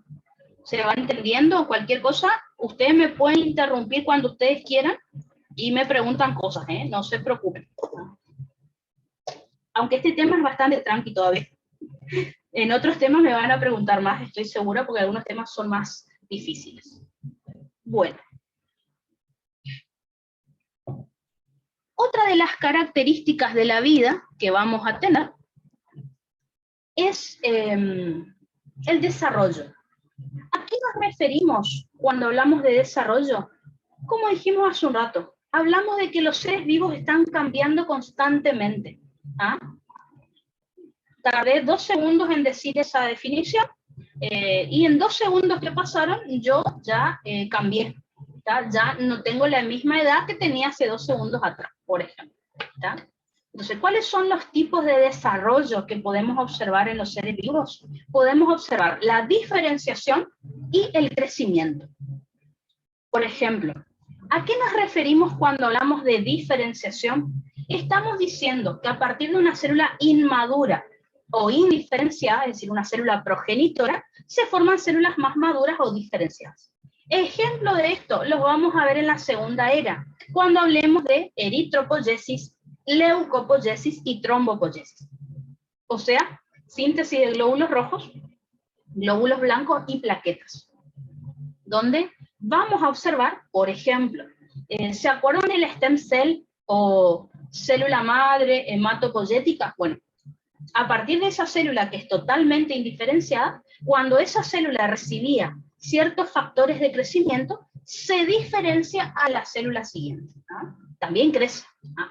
Hay diferenciación y crecimiento también en la eritropoyesis, pero cuando decimos que se diferencia, estamos hablando de esto. ¿Ah? Por otro lado, tenemos el crecimiento. El crecimiento puede ser por hipertrofia o por hiperplasia, que es lo que el profe preguntó. Fue una pregunta fácil, pero algunos le erraron, así que, bueno, tengan cuidado con eso. Hipertrofia, recuerden que es el aumento del tamaño de la célula. Hiperplasia es el aumento del número. O sea, la hiperplasia se obtiene por división celular. En cambio, la hipertrofia es aumento simplemente del tamaño de la célula. ¿Qué fue lo que preguntó el profe? Justamente lo que les puse a modo de ejemplo. Preguntó algo de músculo liso, creo, o de esquelético, no me acuerdo, y por ejemplo decía, el músculo liso tiene alta capacidad de hipertrofia, por ejemplo, decía algo así, y había que poner tipo un verdadero o falso, buscar la correcta. ¿Ah? Recuerden que el músculo esquelético es el que tiene gran capacidad de hipertrofia, es decir, un tipo va al gimnasio y van a ver que en 2 meses, ya vamos a estudiar el músculo esquelético, en 2 meses más o menos va a estar más infladito. ¿Ah? ¿Por qué? No tiene más fibras musculares, tiene más tamaño sus fibras musculares. ¿Ah? Así que el músculo esquelético tiene mucha capacidad de hipertrofia, es decir, que sus células aumenten de tamaño. ¿Por qué? Porque no tiene gran capacidad de mitosis. El músculo esquelético no se divide mucho, así que solo aumenta de tamaño. Ahora, el músculo liso sí, tiene gran capacidad de hiperplasia. ¿Por qué? Porque tiene alta tasa de mitosis. Significa que se divide mucho las células. Así que el músculo liso si aumenta es por cantidad y el músculo esquelético es por tamaño. Ya vamos a estudiar eso, pero fue una pregunta que hizo el profe. Por ejemplo, otros tejidos que tienen mucha hiperplasia son la piel. ¿Vieron que la piel, si yo hago esto, ya pierdo células de la piel? ¿Ah? Ya pierdo queratinocitos. ¿Por qué? Porque se dividen rápido. Por ejemplo, el estómago, el epitelio del estómago, cada 3 días ya se recambia. El epitelio del intestino delgado, cada 5 días ya se recambia. O sea, alta tasa de mitosis, de hiperplasia. ¿Ah? Y el músculo de hipertrofia, por ejemplo, el músculo esquelético, el cardíaco, son más de la hipertrofia que de la hiperplasia. ¿Ah? Otra de las características de la vida es la reproducción, que me dice que los seres vivos tienen la capacidad de crear copias de sí mismos. ¿Está? ¿Para qué produce esas copias? Bueno, para transmitir material genético, o sea, el ADN, a las células hijas, y eso me permite perpetuar la especie. Ustedes saben que si nosotros no tenemos capacidad de reproducción, nos vamos a extinguir. ¿Ah? Así que es importante. En fisiología, nosotros vamos a estudiar 2 tipos de división celular. Los 2 tipos son reproducción sexual, se les llama. Por ejemplo, hay otros seres vivos que tienen reproducción asexual, como por ejemplo, les pongo un ejemplo que seguro se acuerdan siempre. ¿Vieron? No sé si alguna vez vieron cuando se corta una estrella de mar, que le vuelve a crecer, el extremo que se cortó le vuelve a crecer. Bueno, ese es otro tipo de reproducción que no tenemos nosotros, que es más asexuado. Solo tenemos tipos de reproducción sexual que son la mitosis y la meiosis, que en un ratito vamos a estudiar cuando veamos células, ¿ah? Mitosis y meiosis. Por ejemplo, en la eritropoyesis, o cuando hablamos de músculo liso, es mitosis, ¿ah? Ese tipo de división celular. En cambio, cuando hablamos de la síntesis de espermatozoides y la síntesis de óvulos, ahí vemos meiosis también, que ya les cuento en un ratito las características. Tenemos que estudiar por las dudas. Y me están quedando finalmente dos características más de la vida, que son la adaptación o evolución y la homeostasis, que en un rato tenemos que ver los tipos de adaptación y ahí les voy a explicar mucho más fino este tema. Entonces, la característica número 7 de la vida es la adaptación o evolución. En realidad, en fisiología se llama adaptación, pero en antropología se llama evolución. ¿Por qué en antropología? Ustedes ya saben que Charles Darwin, creó la teoría, ¿no es cierto?, de la evolución, que habla de que nosotros descendemos de los primates, ¿no es cierto?, de los monos. Bueno, a partir de ahí se le llamó evolución, pero en fisio es adaptación. Es lo mismo, ¿no? Pero no se hagan problema. ¿Qué es la adaptación o evolución? Es la serie de cambios físicos, genéticos y culturales que realizan los seres vivos para adaptarse al entorno que los rodea, ¿tá? El tema con la adaptación o evolución es que tarda millones de años en ocurrir. En un rato tenemos que volver a ver este tema y ahí vamos a ver ejemplos, que es lo que al profe le gusta preguntar, ¿tá? Finalmente tenemos la homeostasis, que la homeostasis es parecida a la adaptación o evolución, con algunas diferencias. Primero, que los cambios no tardan millones de años en ocurrir, son cambios rápidos. Fíjense, tardan segundos, minutos, horas o días en ocurrir, y no son cambios genéticos, ¿ah? Que eso ya lo vamos a hablar en un rato, ¿ah? Fíjense que la homeostasis, ¿por qué se realizan cambios rápidos y no aquellos que duran millones de años? No, porque nos permite mantener condiciones estables en el organismo, ¿ah? O sea, vamos a hablar desde el punto de vista termodinámico, nos permite disminuir la entropía, o sea, disminuir el desorden del sistema para mantener la salud, ¿ah? Para adaptarse al entorno, ¿ah? Eso es la homeostasis. Van a ver en un ratito que tiene una definición más compleja, pero como característica de la vida es esto lo que pueden decir, ¿tá? Así que un ser vivo justamente es vivo porque tiene estas 8 características, ¿tá? 8 características. Si le falta alguna de ellas, posiblemente pierda esa característica de ser vivo y eso lo lleve a la muerte, ¿tá? Porque vamos a suponer que yo tengo 7 características, pero el ser humano, por ejemplo, no evoluciona. Y si el ser humano no evoluciona, va a llegar un momento en que se va a extinguir. Dejará de haber seres humanos sobre la Tierra. O sea, a eso me refiero. Vamos a suponer que yo tengo 7 características, pero no tengo homeostasis. Por ejemplo, ahora yo empiezo a hacer calor. Acá en el Chaco hace un calor terrible. Empieza a hacer calor y yo no tengo la capacidad de regular mi temperatura corporal. Y me va a agarrar fiebre y me voy a morir, ¿está? Entonces, por eso les digo, tienen que cumplirse las 8 para que podamos hablar de un ser vivo. Muy 3 de enero para hablar de esos temas, pero bueno, esta parte es medio aburrida. No se duerman, no se duerman. Entonces, con esto, fíjense que ya estudiamos las 8 características que tiene la vida. La más importante, como les dije, para el profe es el metabolismo, ¿no? Que me permite diferenciar un ser vivo de un no vivo. Ahora, empecemos a estudiar, como ya vimos las características de ser vivo, hablemos específicamente del ser humano. Vamos a ver entonces cómo se encuentra organizado jerárquicamente el organismo humano. Ya dijimos, primera característica de la vida es la organización. El ser humano se encuentra altamente organizado para que haya orden, es decir, para disminuir la entropía, para que la entropía sea negativa, para disminuir el desorden en el sistema. Esto me va a permitir mantener la salud y la vida. Lo repetí muchas veces, pero es importante. Así que estudiemos cómo se encuentra organizado este organismo humano. el organismo humano, el cuerpo humano, está formado por aparatos, y a su vez está formado por sistemas.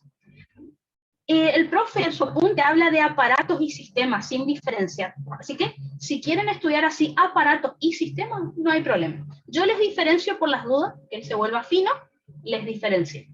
Los sistemas están formados por órganos, los órganos están formados por tejidos, los tejidos por células, las células están formadas por organelas, las organelas formadas por moléculas y las moléculas por átomos. ¿Podrían ir más fino que átomos? Obviamente.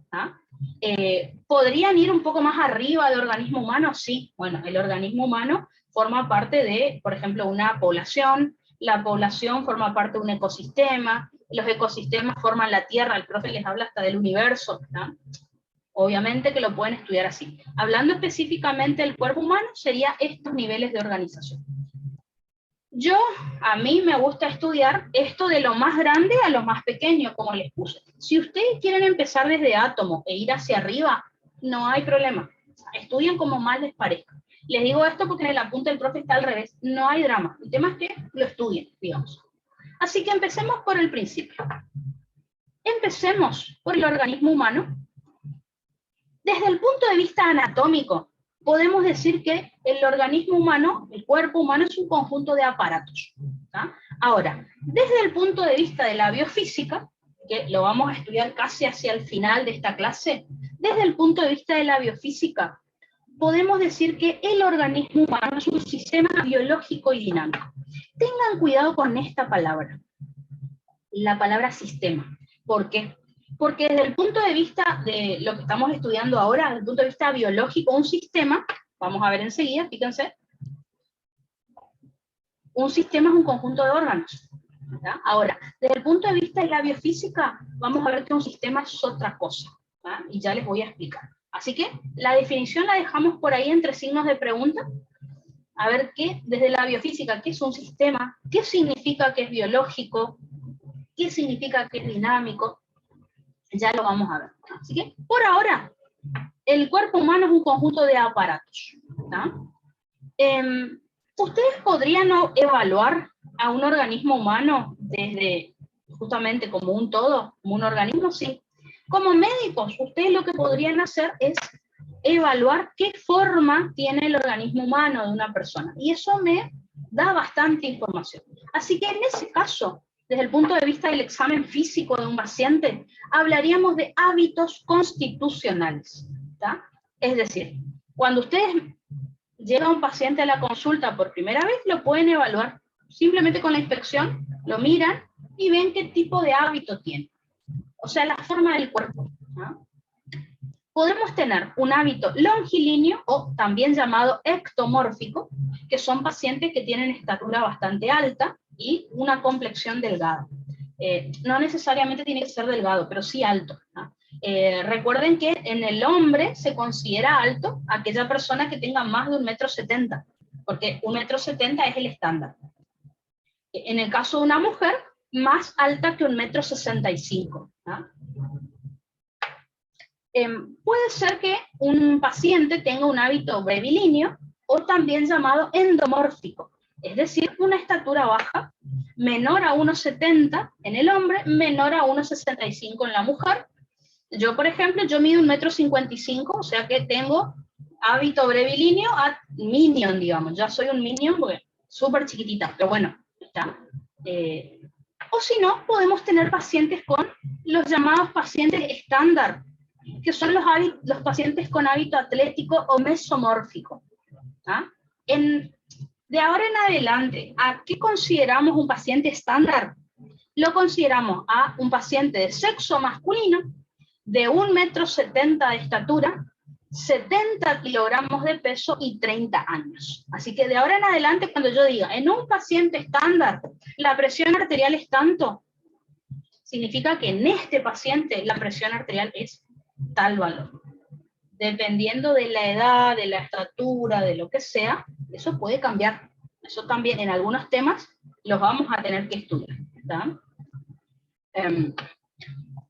Vamos con algo fácil. No es lo mismo el agua corporal total, toda el agua del cuerpo, que va a tener este paciente estándar, que yo les nombré, a yo que tengo 1,55 m, que no tengo 70 kilos, tengo 80, por ejemplo. Entonces, bueno, ahí va a estar la diferencia. Ahora, uno dice, y bueno, pero Hermi, ¿para qué tengo que estudiar esto? ¿Para qué me sirve saber si el paciente es alto, petizo? ¿Para qué me sirve? Bueno, primero, si nos metemos, no sé si ustedes se acuerdan en digestivo, en fisio, o en bioquí, que estudiaron nutrición. Bueno, un paciente longilíneo, por ejemplo, va a tener más peso que uno brevilíneo, si hablamos de un peso normal. Entonces, por ahí la estatura la podemos relacionar con el peso del paciente, y eso nos permitiría calcular, por ejemplo, el índice de masa corporal, para saber si el paciente está con un peso normal, ¿no? Un peso estable, por ejemplo. Vamos a poner un ejemplo más del examen físico. Cuando estemos en cardio, nosotros vamos a tener que estudiar los focos de ocultación, por ejemplo. Vamos a tener que apoyar el estetoscopio sobre el corazoncito del paciente y ocultar los diferentes focos. Por ejemplo, el ápex, que es la punta del corazón, en un paciente longilíneo podría estar ubicado en el sexto espacio intercostal izquierdo, línea medio clavicular. En cambio, en un paciente brevilíneo puede estar en el cuarto y en el quinto. Entonces, ¿significa que el paciente longilíneo es anormal? No, simplemente tiene otra complexión. ¿Está? Vamos a otro ejemplo. En un paciente longilíneo, el corazón, por ejemplo, no suele estar ubicado en forma oblicua, que es lo que solemos estudiar en anatomía. Suele estar ubicado más vertical, como colgando del mediastino, y casi no está apoyado en el diafragma. Así que un paciente longilíneo suele tener el corazón más en gota. ¿Qué significa en gota? Como más vertical, más como cayendo, colgando del mediastino. Ahora, un paciente longilíneo, como su tórax es más cortito, generalmente tiene el corazón más apoyado sobre el diafragma, o sea, más horizontal. ¿Está? Esas son cosas que uno en el examen físico tiene que tener en cuenta. Cuando estudiamos electrocardiograma, en el electrocardiograma también tienen que tener en cuenta. Porque cuando practiquemos en electro cómo se saca el eje eléctrico de una persona, el eje eléctrico depende también de la posición. ¿Tá? Personas con hábito longilíneo pueden tener el eje más vertical, no oblicuo. ¿Tá? Personas con hábito brevilíneo pueden tener el eje eléctrico más horizontal que lo habitual. Y no está mal, simplemente es en base a esa contextura. Con la edad pasa lo mismo, la edad puede hacer que cambie el eje eléctrico. Entonces son cuestiones que uno tiene que analizar y no considerarlas anormales o que el paciente está enfermo, sino que tener en cuenta en qué contexto, qué hábito, qué tipo de físico tiene esa persona. Simplemente para eso. A ver, ¿dónde estábamos? Acá. Perfecto. Eso es entonces en el caso del organismo, ¿ah? El cuerpo humano. Dijimos que el cuerpo humano está formado por aparatos. Entonces, ¿qué es un aparato? Es un conjunto de sistemas. ¿Ah? En el apunte del profe, ustedes van a encontrar organismo humano, ¿no es cierto? Y después van a encontrar juntos aparatos y sistemas. Si quieren estudiar así, no se hagan problemas, ¿tá? Lo estudian, no hay drama. Yo les diferencié por las dudas. ¿Por qué? Porque tanto en aparato como en sistema aparece que es un conjunto de órganos en algunos libros. Fíjense, aparato, conjunto de órganos. Sistema, conjunto de órganos.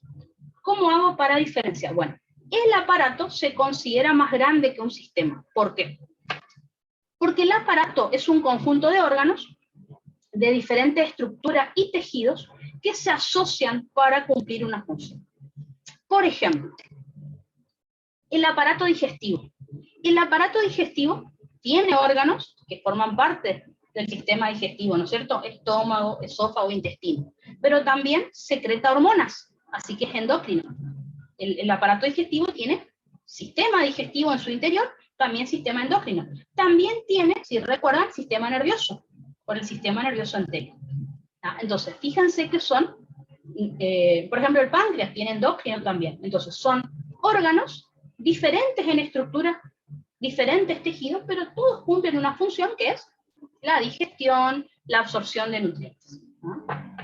El aparato urinario. El aparato urinario, por ejemplo, está formado por los riñones, la vejiga, que son en estructura son diferentes, ¿tá? Pero que se dedican a cumplir la misma función. Lo mismo con el aparato reproductor, el respiratorio y el locomotor. Esos son los 5 aparatos que tenemos en el cuerpo.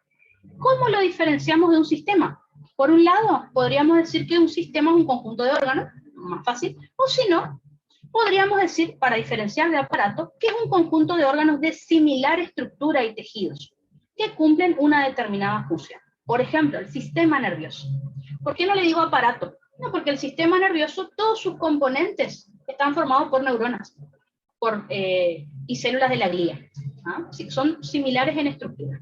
Por ejemplo, una médula espinal y un cerebro tienen sustancia gris, sustancia blanca, más o menos las mismas neuronas, células de la glía. A eso nos referimos. Sistema endocrino. ¿Ah? El sistema endocrino, si bien son diferentes órganos, más o menos todos se dedican a la secreción de hormonas. Sistema inmune, formado, ¿no es cierto?, por los glóbulos blancos. ¿Ah? Más o menos se considera que hay unos 11 sistemas en el organismo. Si ustedes quieren estudiar aparatos y sistemas, no se hagan problemas. Sistema linfático y sistema tegumentario, por ejemplo, que es el de la piel, ¿tá? Como para hablar de ejemplos. Así que, diferencia fácil. Un aparato son conjuntos de órganos que son diferentes en estructura y función, pero se complementan para cumplir una determinada función. Y después, sistemas, en cambio, es órganos que son similares en estructura y que cumplen una función también. Si ustedes se equivocan y dicen aparato urinario, sistema urinario, no van a desaprobar un examen. Por eso el profe lo toma como aparato y sistema, no hay drama, ¿no? Si seguimos disminuyendo, descendiendo a los niveles de organización, vamos a pasar al nivel de órgano. ¿Qué es un órgano? Ustedes ya saben por histología que es un conjunto de tejidos, ¿tá? Los órganos que nosotros nos vamos a encontrar a lo largo de este mes que vayamos estudiando pueden ser órganos macizos o pueden ser órganos huecos. Un órgano macizo, acuérdense que es el que presenta múltiples lucecitas, ¿tá? No una luz central, porque eso ahí sería hueco, ¿tá? Por ejemplo, los riñones, por ejemplo, en los riñones vemos todos los túbulos renales, en los pulmones vemos los alveolos, los bronquios, los bronquiolos, la glándula suprarrenal, ¿ah? Que vemos corteza, médula, páncreas. Siempre que ustedes estén estudiando un órgano macizo, al profe por ahí en un oral capaz que le gusta que le describan la estructura. Lo van a empezar a describir de afuera hacia adentro. Hay algunos órganos que van a tener corteza, van a tener la cápsula, la corteza y la médula, otros que van a tener, por ejemplo, una serosa, un parénquima, un estroma. ¿Ah? Eso va a depender de cada órgano, pero siempre de afuera hacia adentro. En cambio, recuerden que los órganos huecos tienen una luz central. Por ejemplo, lo clásico es el tubo digestivo. ¿Ah? El tubo, no las glándulas anexas. El tubo digestivo son todos órganos huecos. Desde la boca hasta el ano, todos órganos huecos.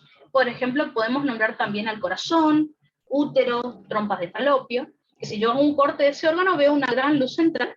Y por eso, para explicar ese órgano, tengo que empezar desde la luz hacia afuera, a explicar las paredes, las capas que tiene esa pared del órgano. Tengan en cuenta que esto es en histología. En anatomía, recuerden que siempre se describe de afuera hacia adentro todo, porque anatómicamente lo primero que veo con mis ojos es lo de afuera, y voy yendo hacia el interior. Pero en histo, ya saben que es, si es macizo, de afuera hacia adentro, si es hueco, de adentro hacia afuera. Por ejemplo, en el corazón, las capas que voy a encontrar de adentro hacia afuera es endocardio, miocardio y epicardio. Por ejemplo, en el aparato digestivo, mucosa, submucosa, muscular y serosa, por ejemplo. Y así haremos con todos los órganos huecos. El siguiente nivel de organización que vamos a tener es el nivel de tejido. Recuerden que un tejido es un conjunto de células. Y recuerden que nosotros en el cuerpo tenemos 4 tipos de tejidos, que son el tejido nervioso, el muscular, el conectivo y el epitelial. Esto es lo que sabemos también por histología. El tejido nervioso ya lo vamos a estudiar ahora en la primera, así que simplemente les pongo la función. Recuerden que el tejido nervioso se encarga de controlar, o si no también, regular las funciones del organismo. Casi todo el cuerpo está inervado, así que, no casi todo el cuerpo tiene inervación, y esos nervios controlan o regulan la función de ese órgano. Vamos a tener también el tejido muscular, donde la función es justamente la contracción muscular. En la primera era, recuerden que vamos a estudiar al músculo estriado esquelético, y en la segunda era vamos a estudiar al músculo liso y al músculo estriado cardíaco. Así que ya lo vamos a ir estudiando. Otro tejido que vamos a ir observando a lo largo de las eras es el tejido conectivo. Recuerden que el tejido conectivo, la función que tiene va a ser la de sostén, que suele pasar con el tejido conectivo laxo, el denso, el tejido conectivo elástico. Pero también algunos tipos de tejido conectivo sirven para nutrición. Por ejemplo, la sangre. La sangre es un tejido conectivo, solo que especializado. Así que tenemos el tejido conectivo laxo, el denso, y ahí era modelado o no modelado, el elástico, o los especializados, como por ejemplo la sangre, que lleva muchos nutrientes, el tejido adiposo, que almacena nutrientes como son los triglicéridos, el tejido óseo, todo eso son tejidos conectivos especializados. Justamente estos temas son los que vamos a ir estudiando a lo largo de las eras. Y por último, vamos a tener el tejido epitelial, que como no vamos a ver más después, prácticamente ya les describo ahora. Recuerden que el tejido epitelial, para saber su función, lo tenemos que dividir en 2 tipos, digamos. Tenemos el tejido epitelial de revestimiento y el tejido epitelial glandular.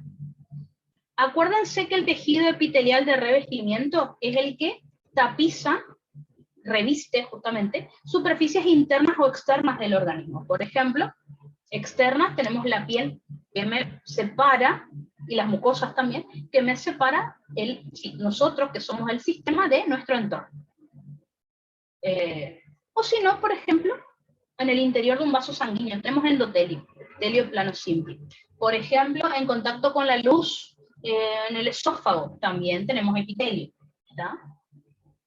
A lo largo de diferentes órganos que vayamos estudiando, iremos estudiando diferentes tipos de epitelio. Algunos no solo sirven para tapizar superficies, sino también tienen otras funciones como, no sé, algunos secretan hormonas también. Por ejemplo, el estómago, el epitelio del estómago es un epitelio de revestimiento, pero también secreta algunas hormonas.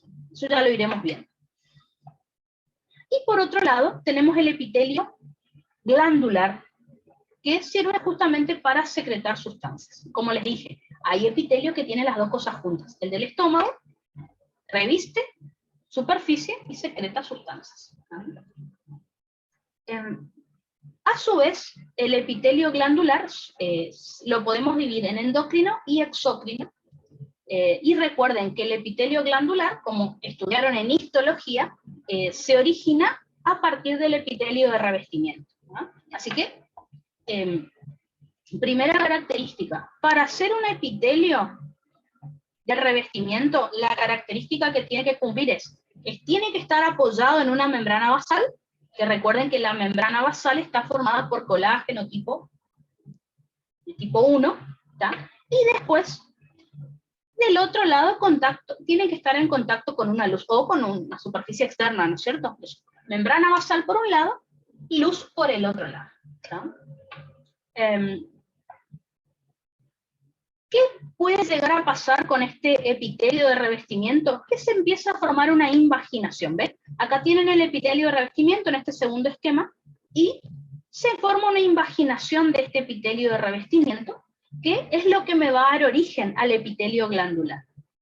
Ahora, ¿qué puede llegar a pasar con esa invaginación que yo les dibujé ahí? Puede llegar a pasar que esa invaginación quede unida al epitelio de revestimiento, o puede ser que por un mecanismo de apoptosis se desprenda de ese epitelio de revestimiento. Y ahí está el detalle, como para acordarse si ese epitelio va a ser endócrino o va a ser exógeno. Entonces, si el epitelio glandular queda unido, fíjense, al epitelio de revestimiento, se forma una glándula exógena. ¿Ya? Como les puse acá, sigue unida al epitelio de revestimiento, que sería el de esta zona que está acá, ¿no es cierto? ¿Ah? Y el resto es glandular. Como está unida al epitelio de revestimiento, la secreción la va a volcar hacia la luz del órgano sin problema. ¿Está? Por ejemplo, en digestivo vimos mucho esto, estamos hablando de los acinos serosos y mucosos, por ejemplo, de las glándulas salivales, los acinos serosos del páncreas, los alvéolos mamarios, que vamos a ver en tercera, los alvéolos prostáticos, ¿no? Alvéolos acinos, bueno, ¿no? Las glándulas, por ejemplo, las glándulas de Lieberkühn, en intestino delgado, las glándulas gástricas y las glándulas pilóricas, en el estómago, o sea, tenemos un montón, ¿no? Ahí les puse como varios ejemplos. Ahora, si esa invaginación luego, por un mecanismo de apoptosis, fíjense, queda separada del epitelio de revestimiento, se forma entonces una glándula endocrina. Ahora, tengo un problema. ¿Cómo hago para que la secreción de la glándula endocrina llegue a donde tenga que llegar? Al epitelio de revestimiento, por ejemplo, o algún órgano blanco. Y va a tener que circular por sangre, porque recuerden que la sangre es el tejido que recorre todas las partes del organismo. Así que, en el caso de la glándula exócrina, la secreción simplemente era volcada hacia la luz, porque la glándula estaba unida al epitelio. En el caso de la glándula endocrina, la secreción, lo que llamamos hormona, va a tener que ser volcada a sangre, va a tener que viajar por sangre y unirse a receptores que estén ubicados en el órgano blanco o en ese epitelio de revestimiento. Por ejemplo, si hablamos de páncreas también, los islotes de Langerhans del páncreas secretan, ustedes ya saben, insulina, glucagón, somatostatina, polipéptido pancreático, por ejemplo, la corteza suprarrenal, que, bueno, la médula también, ¿no es cierto?, que secreta hormonas como aldosterona, cortisol, la hipófisis, que ya vamos a ver que secreta un montón de hormonas, ¿ah? Por ejemplo, la adenohipófisis secreta FSH, LH, ACTH, GH, la neurohipófisis, oxitocina y vasopresina. O sea, tenemos muchos ejemplos. Bueno, y también esto me permite explicar por qué los órganos endocrinos están muy vascularizados, altamente vascularizados, tienen mucha irrigación, cosa que los exócrinos más o menos, no tanto, ¿no? Porque sí o sí necesito sangre para que la hormona pueda viajar por ahí. Así que eso era, ya explicamos la parte de epitelio, porque ahora en adelante les voy a nombrar los tipos de epitelio, pero nada más. Ya saben la diferencia. Y los otros tejidos sí los vamos a ir estudiando a lo largo de FISI, así que no hay tanto problema. Si nos vamos hacia el sexto nivel de organización, el nivel celular, vamos a decir que la célula es un conjunto de organelas, ¿no? Pero, si tenemos que dar una definición más exacta, le van a decir al profe que la célula es la mínima unidad funcional y estructural del organismo. ¿Qué significa esto? Que si yo la célula la rompo en membrana plasmática, por un lado, mitocondria, retículo, núcleo, si separo a todas las organelas, ya no va a haber vida. O sea, una mitocondria sola no puede vivir. Un núcleo solo, sin el resto de los componentes, no tiene vida. Entonces, a eso me refiero con esta definición que yo les estoy dando, ¿está? Si yo rompo la membrana plasmática, que ya vamos a ver en ósmosis, si se rompe la membrana, ocurre lisis celular, la célula se muere. Así que, podemos estudiar organelas, sí, en histología, en un preparado, lo vamos a estudiar, pero ya, eso ya no tiene vida, ¿está?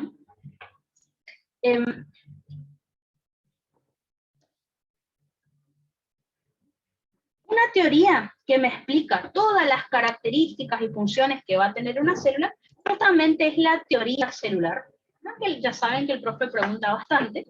¿Qué me dice la teoría celular? Que todos los organismos, es decir, todos los seres vivos, están compuestos por células. ¿Está? Pueden ser unicelulares, pueden ser multicelulares, pero están formados por células. Como dijimos hace un ratito en la definición, la célula es la unidad estructural y funcional más simple de la vida. Si yo rompo esa célula, ¿puedo estudiar las organelas? Sí, pero ya no van a tener vida. ¿Está? Como dice acá, no existen niveles más inferiores que por sí solas tengan vida. Después, la estructura de un organismo y todas sus funciones dependen de la actividad de sus células. Obviamente, yo, como les dije, no vamos a poder observar todas esas funciones en una célula. ¿Por qué? Porque a medida que las células vayan formando tejidos y luego órganos, van a aparecer más propiedades emergentes que no tenía la célula sola, pero sí o sí, para que haya un tejido, tiene que haber células primero. Después, las células solo se forman a partir de células preexistentes, no de materia sin vida. O sea, a partir de una célula progenitora o célula madre, nosotros podemos obtener las células maduras, como ya les dije. Pero sin vida no vamos a obtener células a partir de la nada, digamos, ¿no? Por lo tanto, todos los seres vivos tienen ancestros comunes que se pueden rastrear hasta las mismas células originales. Y por último, debido a que cuentan con ancestros comunes, o sea, venimos básicamente del mismo lugar, todos los organismos, las células de todas las especies tienen muchas similitudes fundamentales entre sí en sus componentes químicos y sus mecanismos metabólicos. Por eso, cuando estábamos en la secundaria, nos enseñaban, estudiamos una célula animal y no importa si la célula era de un perro o era de un ser humano, tiene las mismas características, es decir, tiene membrana plasmática, núcleo, retículo. Por otro lado, las células vegetales tienen todas las mismas características, ¿no? A eso nos referimos. Eso entonces es lo que nos explica la teoría celular. Si tenemos que hablar de las funciones de las células, yo ya les conté cuando hablábamos de enfoque teleológico y mecanicista, yo les había adelantado. Las células dijimos que tienen 3 funciones, que son nutrición, relación y reproducción. Cuando hablamos de nutrición, las células de los animales, vamos a decir que son células heterótrofas. ¿Qué quiere decir esto? Que necesitan incorporar nutrientes del entorno para sintetizar las macromoléculas. Es decir, si yo no tomo agua, si no incorporo oxígeno al organismo, si no consumo nutrientes, no voy a poder sintetizar hidratos de carbono, lípidos y proteínas. Eso significa heterótrofas, ¿no? Para diferenciar de las células vegetales, ustedes ya saben que las células de las plantas son autótrofas, es decir, solo con la luz solar pueden sintetizar sus propios nutrientes. O sea, no necesitan incorporar nutrientes para sintetizar otros, ¿no? En cambio nosotros sí. Si no comemos, si no respiramos, si no tomamos agua, no vamos a poder sintetizar nutrientes.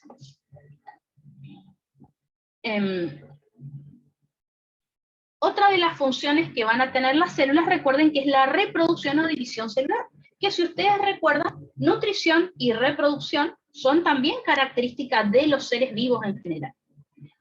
Acuérdense que la reproducción o división celular es la obtención de células hijas a partir de la célula madre. O sea, la célula madre se divide y me da 2 células hijas.